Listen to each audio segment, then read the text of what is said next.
Hey, ECC worship team, Barton Shaw here, and I wanted to put together a series of videos this year that you can kind of digest at your own pace, and they'll come out every single month and be focused on something that hopefully will help you in your practice time, help you to come more prepared to a weekend, to help you focus in on why we do what we do.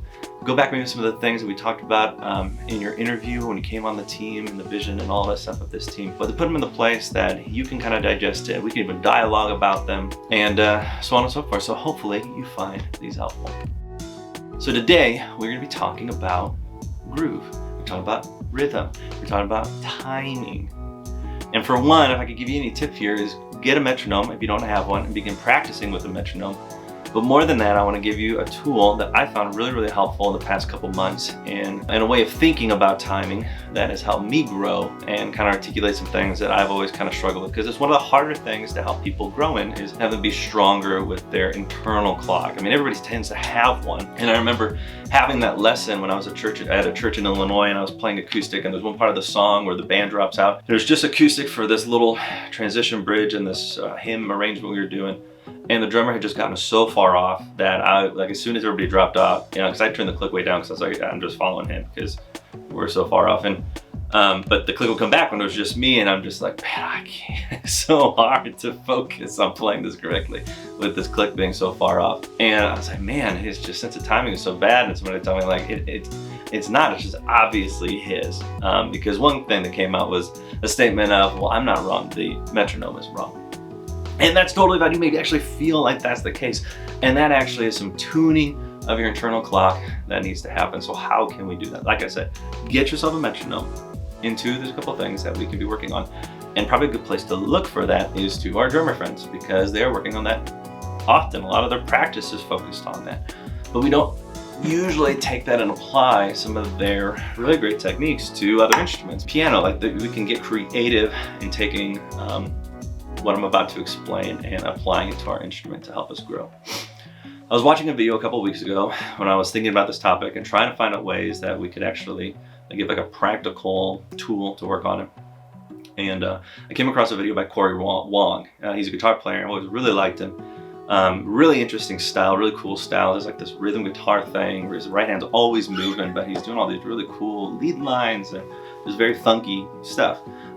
Plays for Ben Rector's band, if you're familiar with that. Plays a Wolfpack, and anyway, phenomenal musician. He was talking about how he just really dials in his timing, because with his hand going so quick and doing that funk stuff, he just has to be so dialed in and specific. And so he was just talking about how he took this, kind of this typical drum practice, putting emphasis on different parts of a beat, and applied it to acoustic guitar or electric guitar, whatever you're playing. I thought that could be something that we could go through, because what he finally got to that I thought was so key, just understanding how we grow in our sense of timing when we realize I think we've grown, is we got to get past the point in which we have to think about breaking down this measure into 1E and us, right? 2E and us. Where does the change hit? Where am I, the shrubs land? And instead get to a place where when asked, hey, I want the push on or the change on the and of 2, we're not going to count that, but we can feel that. Or when we hear someone play something, it's no longer us able to maybe having to count it, but we feel that, oh, that's a change on the end of 2. It sounds corny, but that place of going from having to think about it to feeling it, and to be able to do that out of just how comfortable I am with those rhythms. So drummers often do rolls will put the emphasis on the different parts of the beat, right? So a beat is broken down typically in a measure. You have 4 beats, 1, 2, 3, 4, in a measure of 4/4. Now you have 8 eighth notes. So you break each one of those quarters down, right? So 1 and 2 and 3 and 4 and. One step further gives you the 16th notes, which again, there's 16 of those in that measure then at 4/4. And it's 1E and a 2E and a 3E and a 4E and a. Now, that's where we're gonna live right now. Start as slow or as fast as you need to. Like I said, get a metronome to kind of keep yourself honest to it. And if you're playing guitar, I'm just using A chord, using anything you want. I just find I can choke it the easiest to really practice this. But we're gonna begin by putting the focus on, or the accent, sorry, on 1, which We're all used to that, right? 1E and a 2E and a 3E and a 4E and a, okay? Practice that over and over again until it gets comfortable. And then we're gonna put the accent on the and. So the 1E and here we go. 1E and a 2E and a 3E and a 4E and a. Okay? Now we're gonna put it on the 1E and the E. 3E and a 4E.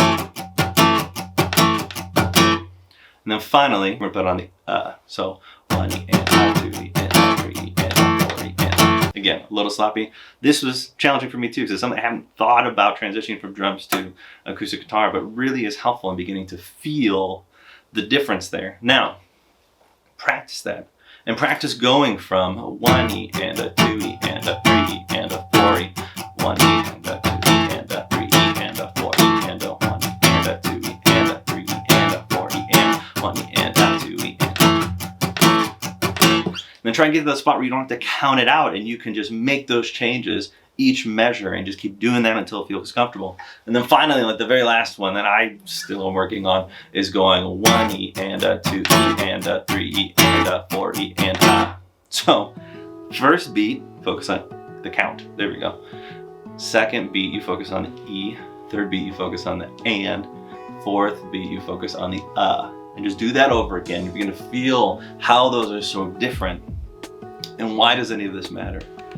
Getting to that place of feeling, you don't have to necessarily think so much about making sure you land those changes, and you can line into feeling it with the rest of the band, with what the drums are doing, and make those little adjustments out of a place of comfortableness